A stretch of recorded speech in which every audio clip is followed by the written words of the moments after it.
Kita mulai dari yang paling bikin mind-blowing sampai ke yang paling gelap, disturbing, dan sulit dipecahkan. The Bloop. Pada tahun 1997, sebuah lembaga penelitian laut milik Amerika, yakni NOAA, secara tak terduga menangkap sebuah suara aneh dari kedalaman laut Samudra Pasifik. Coba kalian dengar suaranya.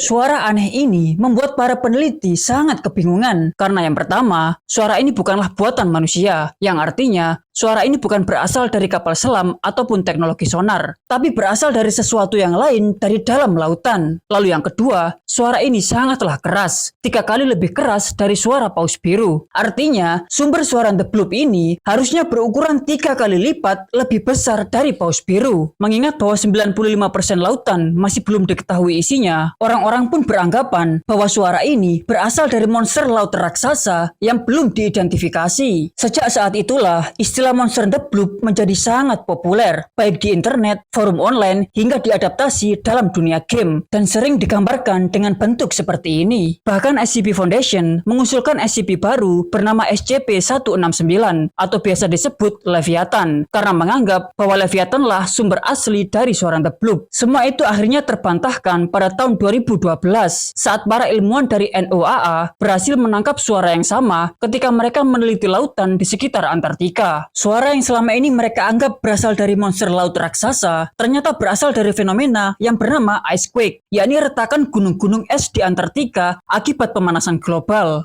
Wow signal. Pada 15 Agustus 1977, sebuah teleskop radio di Universitas Ohio berhasil menangkap sinyal aneh yang sangat misterius. Karena sinyal ini hanya muncul 1 kali, lalu tidak pernah terulang lagi hingga hari ini. Saking anehnya, penemunya sendiri yang bernama Jerry R. Ehman menulis kata wow di sebelah data dari sinyal ini. Sinyal ini dikatakan aneh karena dinilai terlalu rapi, serta tidak berisik seperti sinyal fenomena alam pada umumnya. Seakan-akan, sinyal ini secara khusus dibuat dan dikirim ke bumi oleh makhluk cerdas dari luar angkasa. Hal ini juga didukung dengan fakta bahwa frekuensi dari sinyal aneh ini sama dengan frekuensi spektral hidrogen, yang menurut para peneliti, hal itu adalah medium yang paling mungkin dipakai alien untuk menghubungi bumi. Hal ini pun membuat para pemburu alien semakin yakin bahwa alien benar-benar ada. Bahkan forum-forum online seperti Reddit juga terus memperdebatkan keanehan sinyal ini. Perdebatan terus berlanjut sampai pada 2024 ketika sebuah tim peneliti yang dipimpin oleh Profesor Abel Mendes memberikan penjelasan ilmiah di balik sinyal ini. Menurut timnya, sinyal ini bukan berasal dari alien, tapi berasal dari fenomena alam yang sangat langka, yakni bertemunya gelombang panas dengan awan dingin gas hidrogen, lalu mengubahnya menjadi sinyal radio yang unik, rapi, dan tidak pernah terulang lagi.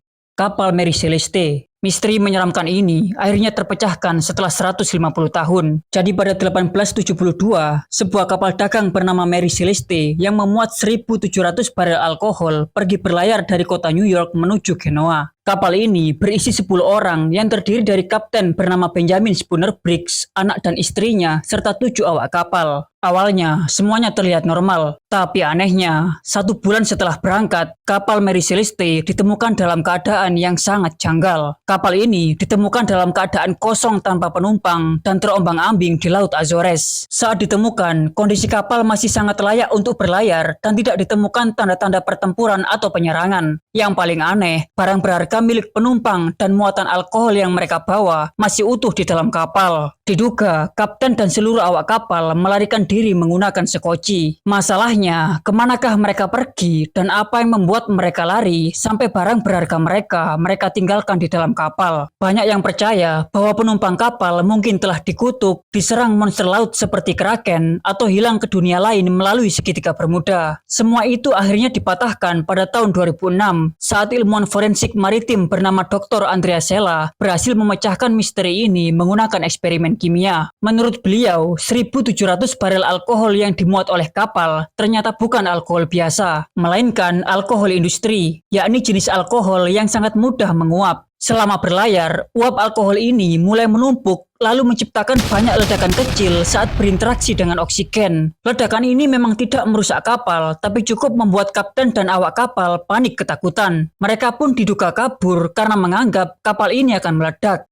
Insiden Dyatlov Pass. 9 mahasiswa tewas dalam keadaan yang sangat disturbing. Hal inilah yang terjadi pada Februari tahun 1959, tepatnya di lereng Holatshal, Pegunungan Ural, Uni Soviet. Peristiwa aneh ini diawali saat 9 mahasiswa pendaki berniat melakukan ekspedisi lintas alam. Mereka pun berangkat di akhir Januari, namun sayang, tidak ada satupun kabar dari 9 orang ini. Selama 3 bulan pencarian, yang mereka temukan bukannya korban selamat, melainkan misteri disturbing yang sulit dijawab. Yang pertama, tenda mereka ditemukan robek dari dalam, menunjukkan bahwa mereka kabur secara terburu-buru. Lalu yang kedua, ditemukan kadar radioaktif di pakaian mereka. Dan terakhir yang paling disturbing, 9 mayat mereka ditemukan dalam kondisi tidak lazim, seperti tengkorak yang retak tanpa luka dari luar, sebagian ditemukan dalam jurang, dan yang paling aneh, beberapa mata dan lidah korban dinyatakan menghilang. Diduga kematian mereka terjadi pada malam hari saat mereka sedang tidur, karena beberapa korban ditemukan dalam keadaan setengah telanjang tanpa alas kaki. Pertanyaannya, apa yang mendatangi mereka sampai-sampai mereka kabur dengan merobek tenda, lalu lari ke hutan gelap dengan suhu minus 30 derajat, bahkan tanpa alas kaki? Banyak yang bilang bahwa mereka diserang oleh Yeti karena ditemukan penampakan ini pada salah satu foto mereka. Sebagian lagi mengatakan bahwa mereka terkena senjata Uni Soviet karena ditemukan radioaktif di pakaian mereka. Apapun yang terjadi, hal itu terus menjadi perdebatan seru selama 60 tahun.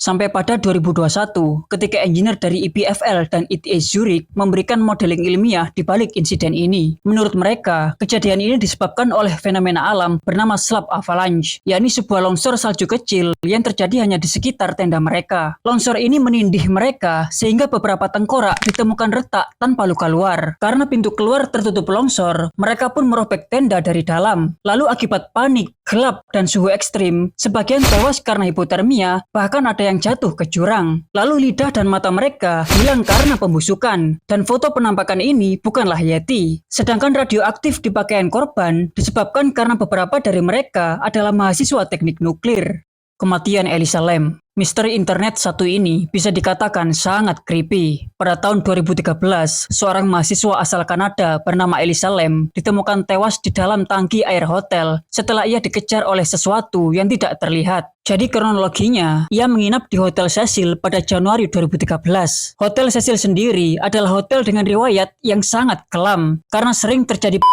dan kematian tidak wajar. Kemudian 5 hari setelah menginap, Elisa Lam terekam CCTV sedang bertindak dengan sangat aneh. Coba kalian lihat rekaman ini.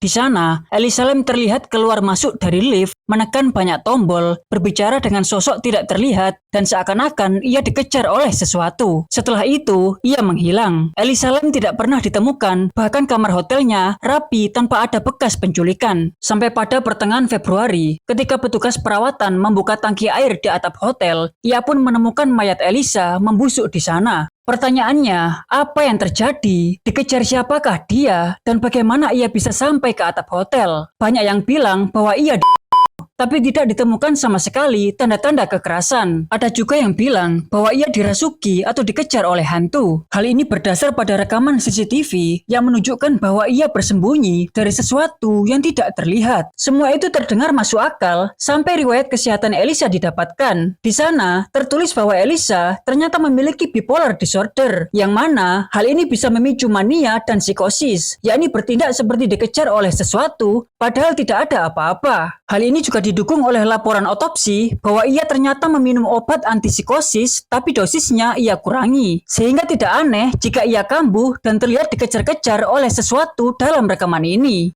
Zodiac Killer Super 340. Zodiac Killer adalah pembunuh yang selalu menantang polisi untuk menangkapnya. Tapi ia tidak pernah tertangkap hingga hari ini. Ia sendiri mengaku telah membunuh 37 orang di California Utara dan selalu menelpon media agar kasusnya ditampilkan di koran, seakan-akan ingin pamer dan haus perhatian. Tidak hanya itu, ia juga mengirim surat bersandi ke polisi serta menantang mereka untuk menangkapnya. Setiap suratnya diberi simbol lingkaran dan salib seperti ini. Meskipun begitu, sampai sekarang polisi tidak pernah mendapatkan DNA, lokasi, atau identitas dari Zodiac Killer. Jadi bisa saja dia ini teman kalian, tetangga kalian, bahkan orang di sebelah kalian saat ini. Total surat bersandi yang ia kirim ke polisi hanyalah 4 surat, yakni Zipper Z408, Z13, Z32, dan Z340. Tapi yang berhasil dipecahkan hanyalah Z408, yang isinya sangatlah disturbing. Kalian bisa pause video ini untuk baca surat dari orang gila ini. Setelah itu, selama 50 tahun, para ahli dan orang-orang di internet berlomba-lomba untuk memecahkan ketiga surat lainnya. Tapi tidak ada yang berhasil sampai tahun 2020.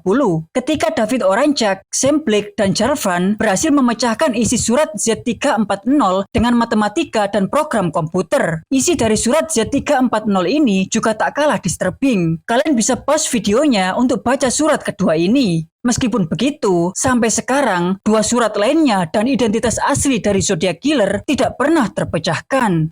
Kasus Tamam Shud. Pada Desember 1948, ditemukan jasad seorang pria yang bersandar di dinding pantai Somerton, Australia. Pria ini tewas dengan pakaian rapi, lengkap dengan dasi, jas, dan sepatu mengkilap. Tapi anehnya, ia tidak membawa identitas apapun dan tidak ada tanda-tanda kekerasan di tubuhnya. Selain itu, ada beberapa hal disturbing terkait mayat ini. Yang pertama, semua label di pakaiannya sengaja dipotong, seakan-akan ada yang ingin mayat ini tidak terlacak dari mana asalnya. Lalu yang kedua, ada potongan kertas di sakunya yang bertuliskan Tamam Shud. Lalu yang ketiga, ditemukan buku aneh berjudul Rubaiyat of Omar Khayyam di mobil milik orang ini. Buku ini memiliki sandi-sandi aneh yang tidak terpecahkan hingga saat ini. Dan ternyata, potongan kertas bertuliskan Tamam Shud tadi berasal dari dalam buku ini yang merupakan frasa Persia dengan arti it's finished atau sudah selesai. Meskipun mayat ini punya wajah, sidik jari, dan mobil yang ditinggalkan selama 74 tahun, tidak ada yang mengetahui siapakah mayat ini atau bagaimana ia tewas dan apa arti misteri dari Tamam Shud. Tapi akhirnya hal tersebut berhasil dipecahkan pada 2022 saat peneliti dari Universitas Adelaide berhasil memecahkan identitas dari mayat ini. Mereka menggunakan DNA rambut lalu mencocokkannya dengan data silsilah di Australia. Kemudian diketahui bahwa mayat misterius ini adalah seorang teknisi listrik dari Melbourne bernama Charles Webb. Meskipun sudah terpecahkan identitasnya, masih banyak perdebatan yang memanas di internet tentang bagaimana orang ini tewas dan kenapa dia membawa tulisan Tamam Shud di sakunya. Jack the Ripper. Saya yakin hampir semua dari kalian tahu misteri ini, baik dari sejarah, dari game, anime, ataupun film. Tapi masalahnya, sampai hari ini, tepatnya 138 tahun, identitas sosok ini tidak pernah ditemukan. Semua ini bermula pada tahun 1888 di kawasan miskin Whitechapel, Inggris. Ketika ditemukan seorang wanita PSK yang tubuhnya terpot-pot, penyelidikan pun dilakukan, tapi sayang, polisi tidak dapat menemukannya. Hal ini membuatnya terus mengakhiri nyawa orang lain, hingga total ada 5 wanita PSK yang ia pot-pot. Setiap korbannya ia akhiri nyawanya dengan mengenaskan, dan anehnya, semua korbannya ia pot-pot dengan presisi, seakan-akan dia ini tahu ilmu bedah. Dari sanalah ia mendapat julukan Jack the Ripper, yang artinya Jack sang pemotong. Penyelidikan pun terus dilakukan, tapi selama ratusan tahun tidak ada hasil apapun. Hal ini dikarenakan pada masa kejadian itu tidak ada penyelidikan DNA atau sidik jari. Lalu saat tes DNA sudah digunakan di dunia kepolisian, barang bukti dan TKP kejadian sudah hilang dimakan zaman. Meskipun begitu, akhirnya pada 2025, seorang penyelidik kriminal bernama Russell Edward berhasil membeli shell dari salah satu korban Jack the Ripper. Setelah itu, ia melakukan tes DNA yang hasilnya mengarah pada seorang tukang barber di sekitar TKP bernama Aaron Skominski. Barber ini adalah seorang imigran Yahudi asal Polandia dan dikenal sangat membenci pekerja PSK. Selain itu, barber pada zaman dahulu juga sering melakukan praktik pengobatan dan pembedahan seperti operasi sakit gigi, kuras darah, dan lainnya. Hal ini sangat cocok dengan Jack the Ripper yang membunuh korbannya dengan potongan bersih layaknya ahli bedah.